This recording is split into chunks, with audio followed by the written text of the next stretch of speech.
Hey everyone, this is Sean Smith and welcome to the second video here. And in the last video, I talked about how important it is to have certainty in your skill set.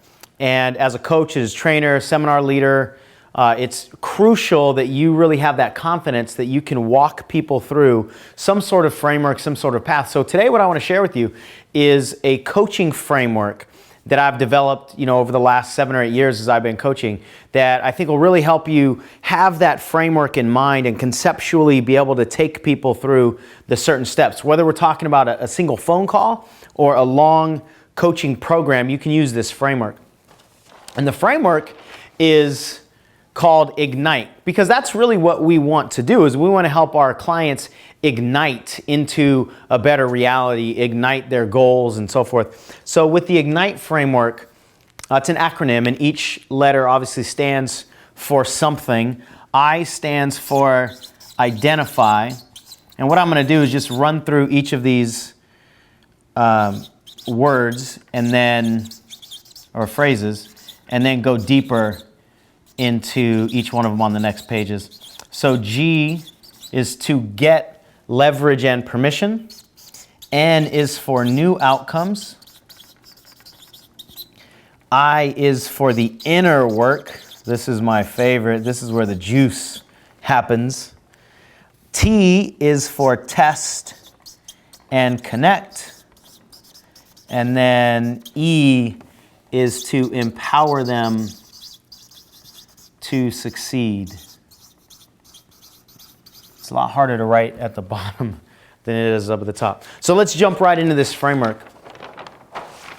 Identify, what that means is at the very beginning of your interaction, what you want to do is identify with them, and basically what we're talking about is you want to understand their models of the world. Now, understanding their model of the world doesn't mean agreeing with their model of the world, but for us as coaches, if we're going to help people into a new reality, if we're going to help them undo a lot of the things that they've created in their life, we have to understand where they are as much as we possibly can. So the first piece, and remember in the last video I said your best trait as a coach is curiosity. Be really curious, understand their model of the world without judging. So you don't want to put your judgments onto their beliefs or onto their strategies or onto anything that's going on in their life. You simply want to understand at this point. And another piece, you've probably heard how important rapport is. This is a piece of coaching that is everything, because if you don't have rapport with somebody, they won't allow you to lead them anywhere. But when you do have rapport with somebody, you can, there's nothing you really can't do. You can call them out on the carpet. You can say, hey, listen, this is what you told me you were really committed to doing, and why are you not doing that? If you really truly have rapport, you can do that. Now, rapport doesn't mean that somebody just likes you.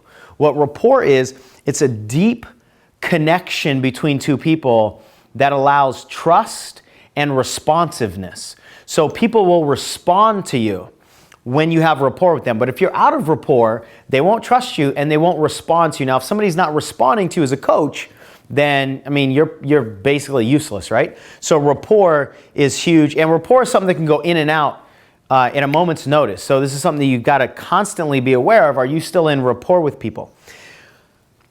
As you're in rapport, you want to really listen to their language. A lot of you know how much of a language cop I am, right? Language is so critical because people's language will give you clues as to what their beliefs are inside. The language is a representation of what somebody's beliefs are at the core. So if you really pay attention to their language, if you pay attention to the mind reads that they have in their language, like they're trying to read other people's minds, right? Like, they're taking their thoughts and beliefs and projecting it onto other people. Or if you pay attention to the presuppositions in their language, which means if you listen to what they say, a lot of times you can determine what their beliefs are about themselves, or what their beliefs are about the world, or what it's going to take to succeed and so forth. This is something that I think too many coaches are careless with. They're careless with their own language, but they're also careless with really challenging and scrutinizing their client's language. That doesn't mean be abrasive, but you really have to pay attention here, and this will give you so many clues as to what their model of the world is. Another huge piece of coaching is to use what we call your sensory acuity, and this really goes hand in hand with rapport, but it's a little bit different. It's how you stay present and really truly connected with somebody. And sensory acuity basically just means you're paying attention at a very connected level. You're paying attention to their eye patterns. You're paying attention to their breathing patterns. You're paying attention to their body language. You're paying attention to when they have ahas. If you really pay attention, you're connected with somebody, you're present with them, you can literally see in their face when they have an aha. You can see them go, oh, and their eyes will light up, or sometimes their eyes will go down, and you can notice those shifts that they make, and you can ask them about it, or you can tailor your coaching method at the time according to the way that they're responding and so forth. So this is a way to stay really, truly connected with your client. And obviously, all focus is on them. It's on, him or her, whoever it is that's in front of you. I mentioned in the last video, one of the worst things that we can do is coach or speak or market from our perspective. We've got to put all of our focus and all of our awareness on them for us to serve them as best we can. And this last piece, if you really want to be a master coach, you've got to learn and study and master as best you can people's learning styles. There are 4 main learning styles. Most of us know the first 3, visual, auditory, and kinesthetic. But there's a 4th one that NLP teaches called auditory digital, and that's just people who are really logically oriented and always in their brain. But if you understand that there are a bunch of different not a bunch, but there are 4 different learning styles that people use, you can assess what your client's learning style is. You can make sure you're cycling through learning styles with your own language and so forth, and really get to people better, because they are going to receive information best in one certain way versus the other 3. So that's a mastery skill. That's identify step.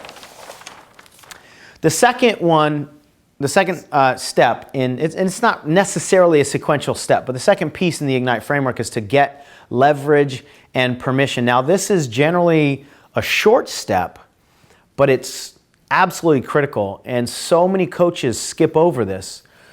But if you don't have leverage and you don't have permission, you don't have anything that you're going to be able to help people with, right? And leverage is basically the reason why somebody might want to change. And there's only 2 motivators to act. There's pain and there's pleasure. So what you want to help your clients do is understand, what are their current strategies creating in their life from a pain perspective? What are their goals going to create in their life from a pleasure perspective? And if you can really kind of, take your thumbs and push on some of these pain points or pleasure points, not literally, but figuratively, emotionally, then you're going to have a lot more leverage with your client. But then the second piece is you got to make sure that they are giving you permission to coach them. Because if you just overstep your bounds and you jump in, you try to coach somebody who hasn't asked you to help them or hasn't at least given you permission to help them, they will probably resist. Even if they don't resist outwardly, they will probably resist inwardly because they didn't ask for your help. And 2 ways that I like to ask for permission, very simple. If you want some questions, is you can just say, is this something that you want help with right now? People really, truly like to be helped, even though a lot of people won't ask for help. We like to be helped, and it shows them that you're coming from a place of service. If you want to be a little bit more direct, you can say, do I have your permission to coach you through this right now? So it's just, takes 10 seconds to ask one of those questions, but getting a yes, obviously you want to get a yes. If they say no, then stop. If you try to push against somebody who hasn't given you permission, you're going to waste your time, you're going to create disconnect, and then that could actually be damaging long term. So if they say yes, though, then anything you do from that point forward, they've given you permission to. So it's a huge step, very simple don't skip over that. The N in I.G.N.I.T.E framework stands for new outcomes. And again, I would say a lot of people are kind of careless about this one. And a lot of times we think we know what our clients are wanting because of our own beliefs. You know, if somebody says they're overwhelmed and I know that when I'm overwhelmed, I want clarity, I might try to coach my client into clarity, but they might not want clarity. So what's really critical is that you just simply ask them, what do you want? And you want to get it in their terms. You want them to say, what I want is this, or what I want is this, or what I don't want is this or that. And when you have it in their language, now you've got a much better chance of really guiding them to where they want to go and get to this step that I'll talk about a little bit later. Get to a step of completion, because it's like you're starting with the end in mind. You know, that's the idea. And for them to say, this is what I want to help, or what I want you to help me with, is critical. And now it feels like you guys are together and you're not on different sides of the fence, so to speak. And with the new outcomes, we could be talking about short-term outcome, like what do you want at the end of this phone call? You know, let's say you have a 10-minute phone call with somebody. You can say, how can I help you in the end of these 10 minutes? What is it that you want to walk away with this phone call with? Or it could be long-term. At the end of our 12-month coaching program, what is it that you want to be experiencing, or what is it that you want to walk away with, and so forth. But it's critical to get really clear on what those new outcomes are early on. And with new outcomes, whether it's setting goals or for the most part setting goals, but when anybody wants to change something, what's critical is that they're committed to it. And too often in our society, we just think commitment is like some switch that you can just turn on and off, or it's like something that people have is discipline, and some people just don't have discipline, and that's just not the case. You know, if you really understand how the unconscious mind works, we can engineer commitment. And over the last, several years of my career, I've been really focusing on commitment. And so one of the frameworks that I teach is the 8 components of commitment. It'll really help your clients set their goals properly and go after them and actually commit to them. And it's all based on the unconscious mind. How does the unconscious mind work? And these 8 components, they're not sequential. None of them is necessarily better than the other or more important than the other, but they all have to work together. Clarity, they've got to be really clear on 2 things: what they want and how to get there. Control, huge. People don't like to commit to something that they don't control. At an unconscious level, we're all control freaks. So we've got to make sure that our clients' goals are in their control. Congruence means that their goals have to be aligned with their values and their purpose and their beliefs and their identities. Everything just has to be aligned. Certainty. I talked a lot about this in video number 1.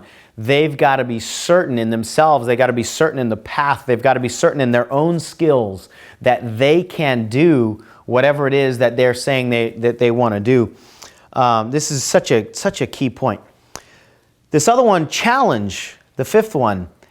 As much as a lot of people really resist change, challenge is something that lights us up from within. We all want a challenge. We all want to grow. We all want to stretch our boundaries and evolve as human beings. And if somebody has a goal or any kind of outcome that doesn't involve some sort of challenge, then they just won't be so excited about it. And speaking of excitement, that's what the next one's really talking about, is charge. Are they emotionally charged when they think about their goals? Because what I've learned is that most people are really emotionally charged about their fears, but they're not equally emotionally charged about their goals. And that's why so many people are run by their fears, and they are, held captive by their fears, because their fears actually have a much more emotional charge on it. And the unconscious mind is more drawn toward emotion than anything else. Well, not than anything else, but more drawn. If there's 2 options, it will be more magnetically drawn toward the one with charge on it than the other one. Number 7 here is choice. again, we're all control freaks, like I said, and we love to be at choice. We love to be responsible. We love to be in control of our lives. And we also, the second kind of dual meaning of this is that we want to keep our clients at choice. We want to make sure that they are taking responsibility for their life over the goals that they choose. And then the last one here is completion. We don't like to commit to anything unless we know we're going to be able to complete this thing and feel good about a sense of accomplishment afterwards. Nobody likes just running in the mud and not ever being recognized or not ever, being able to measure something and say, yeah, I did it. Good job. So if you can use these 8 filters as a way to help your clients set better goals, then they're going to be able to commit to them more. And obviously, if they're going to commit to them more, they're going to have better results, better success, and so forth. Okay, the next one, the inner work. I said I love this part because this is where it gets really juicy. And if you notice, up until this point, we haven't done any coaching yet. We've pretty much just done a lot of asking questions and understanding where they are. And now, once we have a clear idea of where they are, where they want to go, now it's when we reach into our toolbox and pull out some kind of coaching tool that can help them transform. And transformation really requires internal shifts at a core level in any or all of these 7 things. And again, this is not in any sort of sequential order either. You've got beliefs, strategies, identities, how somebody really feels about themselves and how they see themselves, habits, language. I talked a lot about really helping somebody stay empowered with their language is one of the best things you can do as a coach. Emotions. Sorry about that. And values. Now, this isn't necessarily an exhausted list. There's plenty of things that might have different words that will come up in your coaching career and your coaching relationships. But these are some of the core ones. And beliefs, I mentioned a little bit on the last video. This is really where it's at. I mean, every result in somebody's life is going to be a function of some kind of internal belief.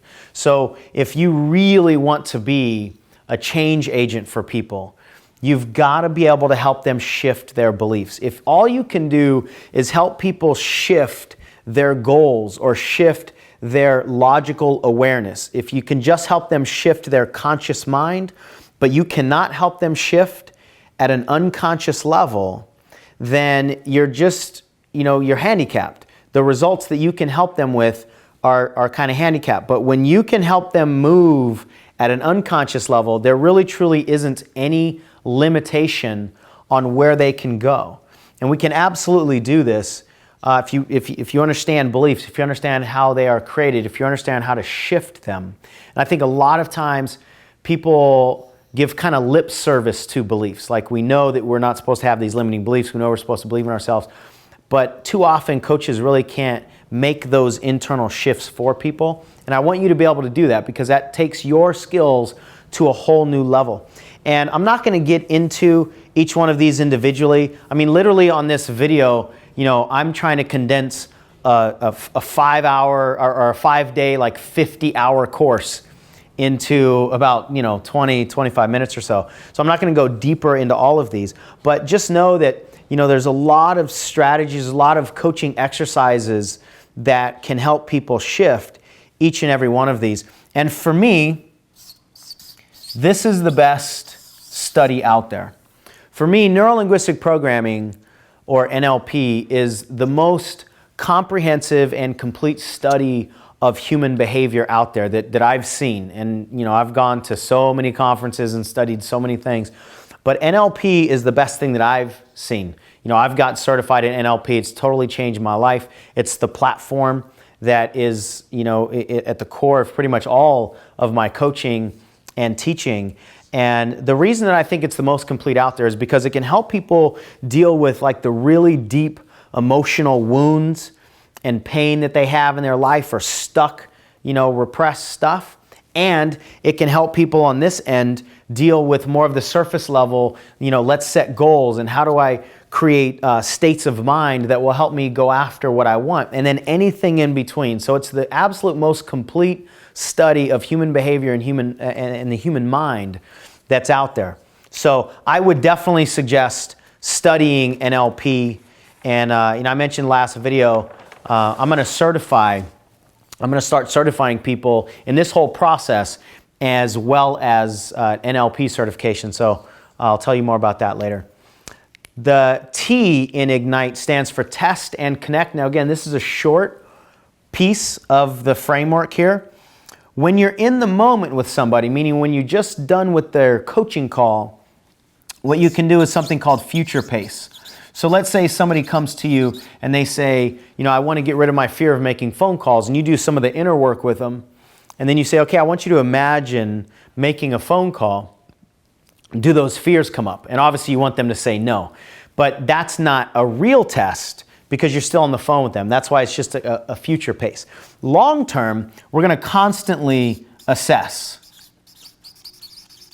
So when they do make those phone calls, does the fear actually come up? And if it does, then let's do something else. If it doesn't, then let's keep going and so forth. So constant assessment to help people test. And then the connection part, we want to keep them connected to two things, a higher power and a higher purpose. A higher power for them, whatever their spiritual, religious beliefs are, if they just believe in, just this earthly power, whatever that is for them, something bigger than them is really important to connect their work to, as well as what are they here to do? If you can help them see that their work is going to help them contribute on some level to what they're on this planet to do, then that's huge for them to keep going.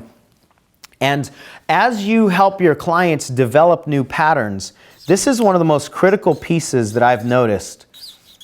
I didn't realize how important this was, but we're talking about new habits, and what you've got to do is help them notice and nurture the new. Notice when they have new results that they were looking for, because it's really easy for clients to just get caught up in the habits and not notice their progress. So you want to teach them to notice their progress. You've also got to help them nurture the new habits, whether it's just teaching them little simple exercises or how to connect with accountability partners or whatever it is. They've got to nurture these new habits because, habits are like kids. You give birth to them and you got to feed them and clothe them and change diapers for a long time before they can really, take care of themselves. And that will help them stay connected to, and it's really a piece of leverage, stay connected that it's working, and recognize and notice that all the things that they're putting in place is actually giving them progress. And the final letter here in the IGNITE framework is for empower them to succeed. What good have we done for somebody if we help them shift their mindset or shift their reality, but we don't give them any kind of long-term success on their path? So we've got to set them up to succeed. And there's a few things that I think are critical. Number one is a personalized game plan. Don't give your clients something that you give everybody. It's just a one-size-fits-all approach. We as humans are going to commit to something that we create that has our name on it. So you really owe it to your clients to give them something that has their name on it, something that they can really fight for and rally around. And then this next concept I call check and choose. And what that means is, the constant assessment that I was talking about before. Check in all the time with what the results are based on the new habits, and then you can always choose differently. You can choose to maintain what you're doing and keep going. You can redecide and switch to a new pattern or a new commitment. But this check and choose idea is really a way for the clients to stay fluid and flexible as they move on and as they make this progress, because they don't have to just stay committed to one path if there's like a detour that has to be had. So I think this is a mentality piece that we can help install in our clients that's so beneficial. This other one is so important that I tried to write it down earlier. That was a joke. Supportive environments. I mean, environments are critical. Most people are trying to get their goals with just willpower alone, a conscious choice. I'm going to do it this year. But if their environments are not supportive, they just have no chance. I mean, their environments are on 24 hours a day. So one of the best things we can do is help our clients create the external as well as some internal environments that are going to attract and support their goals. So they're not just swimming upstream all the time.